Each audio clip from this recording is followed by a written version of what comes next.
One. Yo, what's going on, people? This is Kojo, Raps on TV, reporting live for the boxing family as usual, during this quarantine club. I'm here with Hanna Jones, as you can see on the screen. How you doing, Hanna? Yeah, I'm good, thanks. Good. Thank you for joining us today. I'll say you're taking a time out of busy training, but everybody's training in different ways at the moment. But how have you been? How have you been coping during this lockdown? Yeah, like the first couple of weeks, it was all right. And then I think as the weeks have gone on, it's just mentally draining, isn't it? It's like from having like a massive busy schedule every single day to literally doing nothing is it's hard. It's hard. Yeah. And I know obviously you spoke there about like doing trying to do so much during the day. How are you kind of keeping fit? How are you sort of staying on top of the boxing at the moment and your training? Yeah, so I'm still training. I've got like a bag and some weights, skipping ropes. I've got a massive like park just at the bottom of our street that I do runs and stuff. So still keeping fit, still keeping sharp. It's just the sparring that is different, to be fair, and obviously training by yourself and not with a group of people. Yeah, and I guess one of the things everybody wants to know, obviously it's the first time we've had you on our platform, so again, thank you very much for that. And we've got Rossi Lawson saying, yes, Hanna, the Hammer Jones, the future. But can you just tell us, obviously you're starting your career in the boxing game, just tell us how you got into the sport of boxing, like what made you want to start the sport? How was your first training session? Yeah, so it's a bit different to everybody else. I used to be a footballer. Nice. Then I started playing striker. Oh, scored a lot of goals. I started working in a boxing gym, doing like PTs and stuff like that. But they had a all women female boxing show on, and the guy I worked for basically said, "Put you in for this fight. You've got so many weeks training." And I thought everyone else is novice. So I thought I'd give it a go. So that was at the amateur level, yeah, not white collar. That was like amateur. Yeah, no, it was at like the unlicensing, yeah. Nice. And from there, I've just loved it. I thought I'll give it a go. Everybody else is started novice. Thought I'll give it a go and just loved it really. Yeah.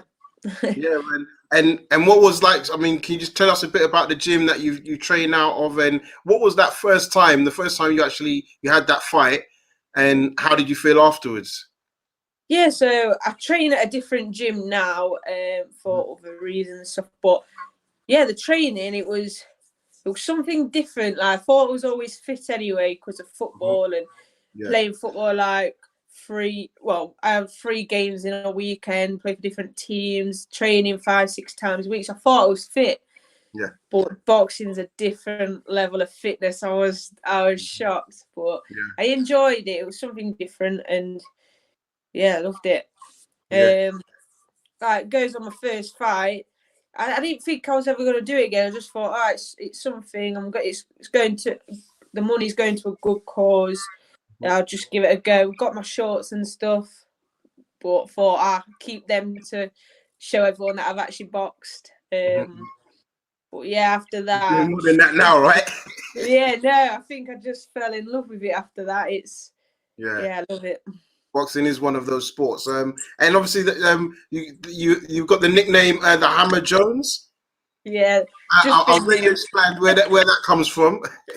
Well, it's only just I didn't have a name, like a nickname or anything like that. So I thought the best name that people could come up with, or the most popular one that I would stick with, and I think that's the most popular one that came up. And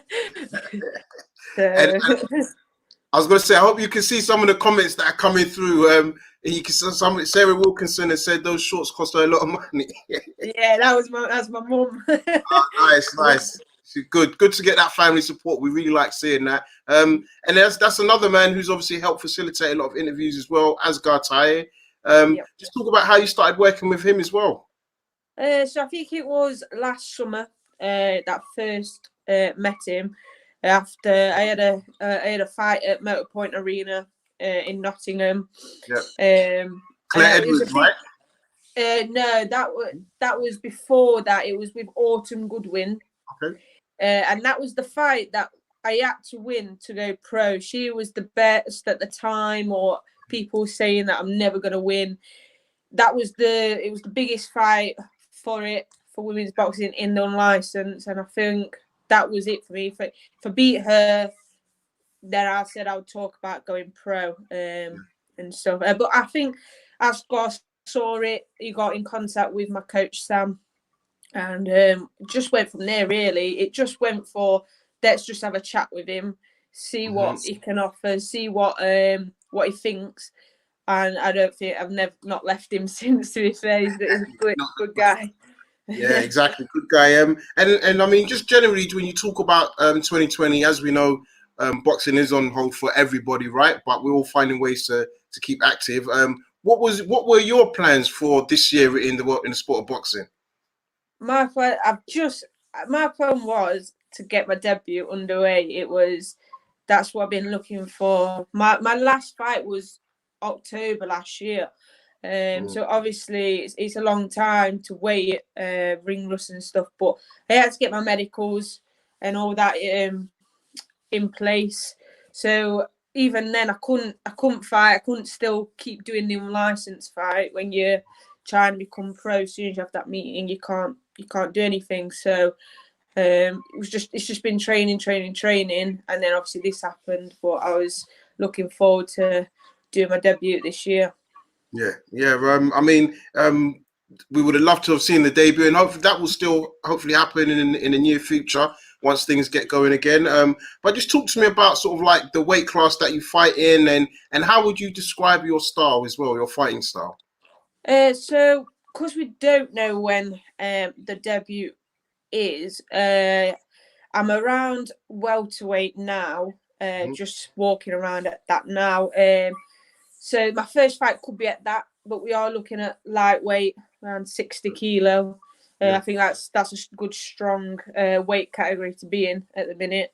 Yeah. So yeah, I think my debut could be around welterweight, but we are looking to get down to lightweight and stay there. Possibly after a few fights, maybe move down, but got to get these few fights out the way first. Yes, no doubt. And your style, I'm going to presume that you like to try and get the knockout with the nickname Hanna Jones, but yeah, tell us about your fighting style and who you aspire to sort of like fight with. So I'm a go-to fighter. I'm a very much come forward fighter.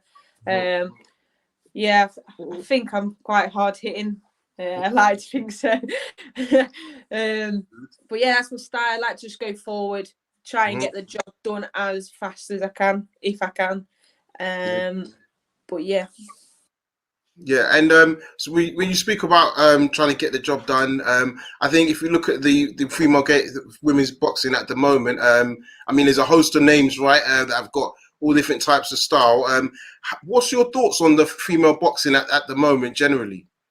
I think now it's booming now. There's so many good fighters, old and up and coming fighters. I've sparred a lot of up and coming fighters, and obviously fighters that are already champions and stuff. But yeah, there's loads of. I think it's booming at the minute. It's getting massive. It's getting big. And it's just boxing, isn't it? Like when people say, "Oh, female boxing is different to male," it's not. It's boxing. I reckon some of the female fights are much better than some of the male fights, and like when I'm on shows, I feel like the females get the crowd going. They're already, you know what I mean, good fights. The good fights. Yes. So. Yeah, and I mean, obviously we're boxing, but I definitely see that from myself on the UFC side when I see sort of like Amanda Nunes and those females fighting. Actually, I think there's a lot more energy and sort of like you said, go forward with that. I met Clarissa Shields probably about 3-4 weeks ago. For me, I think again she's a top talent. I understand you've also sparred with Terry Harper. She had a cracking sort of end of 2019. How was sparring with her, and what do you felt you learnt from sparring with a fighter at that level? Well, first time I went to spar, I was so nervous. The nerves just got me. I was like walking up the stairs to the gym, Steffi Bull's gym, and couldn't feel my legs. I was when you've watched her and you see what she can do, I was like, oh no. But I got 10 rounds out, 10 good rounds. I learned so much. And then I've been a few more times after that, and every time I go, I just come out learning loads from her. Might have a headache after, but I learn a lot. Yeah. So defense is going to be one of the things you'll pick up from her as well, right? Yeah. But I mean, obviously she achieved, towards the back end of last year, a great success. And I think not just in terms of the opportunity, fighting on Sky Sports, the momentum that went with that. It must be a great sort of like, not just a role model, aspiration for you to want to try and hit that heights, right?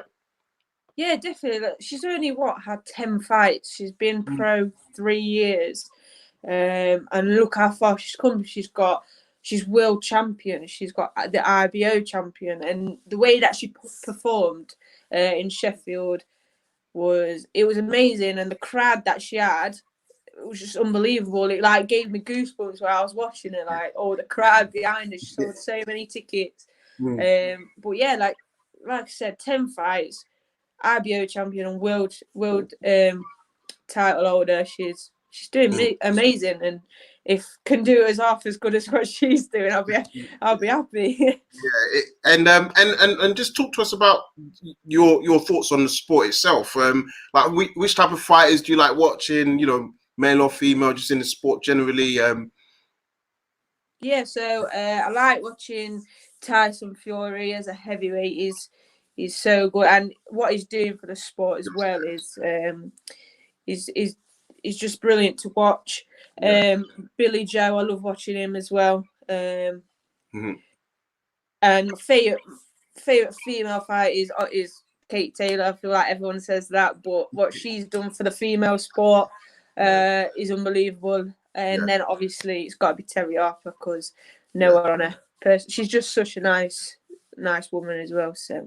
Yeah, no, definitely. I mean, I think that's a great roster, especially from a sort of slick fighters as well. You mentioned Billy Joe, Kate Taylor. I mean, like you said, great fighters. And when we talk about fighters, what fights would you like to see happening in the near future? I mean, obviously we talk about Fury Wilder, Billy Joe Canelo, Kate Taylor. Yeah, definitely, definitely Billy Joe Canelo. Hopefully soon he gets his license back, Billy Joe. And hopefully then he can get the Canelo fight. I think that would be a really good fight. I do think that Billy Joe will win. He's just so slick. Canelo is slick, and he is good and tough. But as he's just gone up so many weight categories to then come back down, it could go two ways. He could be very strong at the weight, or he could just start losing his speed and stuff because he's stuck at a higher weight. But I've got to back Billy Joe because I do like him. No, that's fair. Everyone's entitled to their thoughts. So I do want to ask you, just go back to yourself and talk about how you're regularly sparring. So I know you spoke about Terry Harper. I had Ellis Hopkins on the show a couple of days ago. I understand you guys have sparred as well. Just talk to me about how easy is it to get sparring, and how often would you maybe spar some of the male boxers? Yeah, so like I said, I've been sparring Ellis quite regularly now, as she's in with Asgar as well. So we kind of meet in the middle at Asgar's gym. Do something, don't matter if it's morning or whatever. I've been down to Leicester to her gym. So yeah, we sparred a few times. She's such a talent. She's really good. Obviously with her amateur background as well. No doubt about it that she will go far in the pros. There's a few novice girls at our gym who obviously I do a bit of sparring, technique sparring with them. so I can have that whenever I like. Obviously, it's just technique. I do spar because I do spar a lot of the lads at the gym. So I'm always sparring them. Spar. To be fair, I spar my coach Sam as well. Knocks me about a bit. When you're not listening, right? It's like, I know, make sure I told you keep that guard up. Yeah, it's like jump in. Oh no. But no, to be fair, obviously female fights you have to travel to where you can get the opportunity to spar. I'm lucky enough that I have got a couple of girls like on the doorstep that I can spar whenever. But yeah, normally it is the lads from the gym or just travel. And it was a great segue into your coach Sam. I mean, how do you find working with him? Obviously that relationship between a fighter and a coach is also very important. How important has he been to your career so far?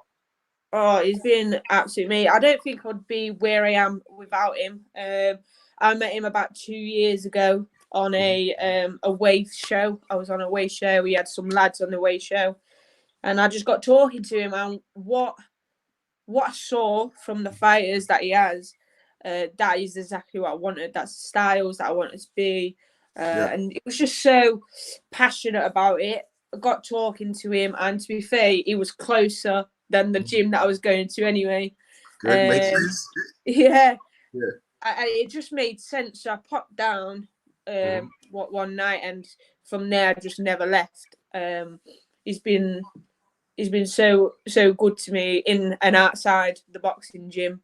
He is my boss as well at work, so he's got all that access covered. He knows where you are all times.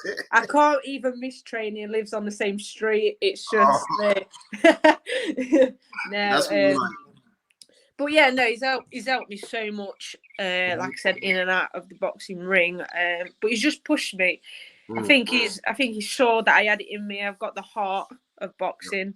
And then with that, as long as you got the heart, you can teach people the techniques. So he saw that, and from there, every time I've had a fight, everyone said how much from the last fight I've improved, and that's all I want. That's all I want to do. Keep improving. And on that, I mean, everybody wants to improve, and that's a great thing to think about, right? To know that you've not made it, there's so much to still learn from. What improvements do you see in yourself personally? So it's like I see from when I first started boxing, it was not very long ago, only about 4 years ago from the beginning, starting from scratch. I have learned so much, but my confidence as well, just in life. Boxing has helped that so much. Like I used to be quite shy, didn't really talk much to people unless I knew you, unless you was my friend. If someone told me 3 years ago that I'll be having an interview with someone over the phone, I did a big no, made every single excuse under the sun not to do it. You haven't. So boxing's helped me with my confidence, and I think that mentally as well, it's helped me so much. So. And that's, I mean, I say boxing, but sport generally, I think it's such a good thing for not just people's confidence, as you alluded to, the mental health, right? You just get out, go for a run, you punch a bag just take your mind away from any sort of issues that you had. Of course, they will still be there, but, at least it just helps you maybe think about. Exactly. Yeah, that's it. I think, especially in this, I'm glad I've got like the bag outside and stuff like that, because if I didn't have anything, I'd probably going out my mind. Because obviously, like I said, you're here now, not doing anything. You can't do anything. You can't go, even if you just want to go, I don't know, out, go and see your friends, go and see your family. You can't do that. You can't train, you can't go to the gym, you can't go to work, you can't do anything. So when you're doing that all day, every day, to then doing nothing, it's crazy. And I did want to talk about a fight that I had seen of yours. I know there's a couple out there, but I watched the one against Clare Edwards, and that's one thing. I just want to go back and say, actually, you spoke about heart, and that's one thing I could see from you. I think you know, you were able to land some good shots. She seemed to have a good jab as well. I don't know if she was a bit more experienced than yourself, but overall, I could see that you had a lot of heart, and I thought you brought the fight to her. I know it was a draw, but how do you look back on that fight? So that's my first draw. I wanted, like, I went out there, like you said, she was more experienced than me by a lot. I've never fought anybody who's had the same experience or less than me. Everybody's been so much experience, been in the game longer. So I think every fight for me has always been a challenge anyway. But yeah, it was one of them. One of the first times in a big arena, under a new promotion team. So everything, it was all on it. But everyone gets nervous. She was a very good fighter. I wanted the rematch, but I don't think she boxes anymore. So yeah, I just had to go with it. Really, it wasn't one of my best performances. I was very critical of myself after that fight. I went off, you know how you do when you're like, oh my God, could have done better, could have done this, why didn't I do that? But in the time, your nerves and stuff take over, and that was my performance. But yeah, after that, I went back to the gym, practiced on everything. I was asking for the rematch, but after that fight, I think she just gave up boxing. I think John Ashton said I did something to her eyes in the fight, so I think that's what made her. Obviously, I think she got kids as well, so she had to just give up boxing, I think. I mean, to be fair, that's an honest assessment. I did think it, and I'm not going to say a tough fight for you. It's the only fight I'd really seen. To be fair, it just looked like a good scrap. But I could see quite clearly, and not knowing I was interviewing you, I could see that she had probably fought quite a bit. So I think you've got to take a lot of credit that you got to draw from that fight, number one. And she didn't fight again. So whatever you did in that ring, it's like she didn't want to come back for it. So, and especially not a rematch. So you got to take the positives out of that. Last question for you. Is there anything you wanted to say? I know you've got a good fan base. They're supporting you even on the live chat right now. Is there any words that you want to go give to your fan base? So yeah, I'd like to thank everybody for the support that they give me. Every single person, family, friends, my fiance, she's always there backing me no matter what, even when I'm moody and I'm stressed. She's always there. So yeah, just a massive thank you to everyone who always buys tickets, supports me through live on Facebook. Yeah, thank you, and hope I get to do my debut soon, so we all can have a good night. See the start of your career, right? That's what we want to see, the start of your career. And good luck with the wedding whenever that is planned for. Thank you. I was going to ask. So what we do is we ask everyone we've interviewed just to give sort of the viewers some tips on how they're keeping fit during this lockdown. So is there any exercises that you would recommend for people that are stuck at home? There's just especially people who don't really do boxing. If you've got any even free weights, or you can do it without weights, but a nice little circuit. Do you know what I mean? A few exercises if it's in your front room or outside. Minute, 2 minute long. Just do that. That has got me through quite a lot before I got like the punch bag and stuff. So it's nice and easy for everyone. Obviously, with that as well, to your fitness level, you can make it either easier or harder. So I think that's a good one for everyone. Yeah, no, thank you very much for that. It's much appreciated. So before we go, do you want to shout out all your social medias and let people know where they can follow you and watch your stories and progress? Yeah, so I've got 2 Facebooks. Obviously, my boxing Facebook. I've got a personal one, then I've got a boxing one. I'm joking. So if you want to follow my boxing, it's Hanna Jones Boxer. On Instagram, it's the same. It's just go and shout out there. But yeah, that's where you can find all my training. My new sponsors, my old sponsors are on there. My fights, if you can't make it, we always put it live on my page anyway. So yeah. Shout out your sponsors before you go as well. They've been doing a Great job, right? So, have you got time? yeah. So I've got Giltbrook Tile and Flooring, Raw Plumbing and Heating, KG Engineering, Connor CCF Fitness. He's my conditioning coach, strength and conditioning. I have Full Power Fitness. I have the Bunny Up Ale House. I have In the Middle. I have Dog and Parrot, Shaw's Barbershop. I don't want to forget. You've got a lot. I mean, I'm gonna, yeah. I was gonna say you're doing something, right? Because I mean, a lot of guys that have been pro and girls that are pro haven't even got half of that amount of sponsorship. So you're definitely doing something right. Yeah, well, they're all little businesses around the area, so they're all very supportive. And yeah, if I need anything, they're very good. So, I mean, in this current climate, little businesses are kind of keeping the country propped up. So no matter what, they're spending a bit of money, and that's helping you get your training, buy boots, bikes. Yeah. So, a meal prep in my cooked as well. They help me obviously with my meals. Being busy all day, every day, I didn't really have time to prep my own. They deliver it to my house, and they're just absolutely amazing. So if anybody wants any meal preps, go and give them a follow. Definitely. I think next time we do a show, I'm going to dedicate half an hour just for your sponsors. You should. Yeah. But listen, Hannah, it's been a pleasure speaking to you. Stay safe, and we'll keep following your progress, and look forward to seeing you making your debut soon. Yeah. Thank you very much. Take care. Noise. See you later. Kojo signing out.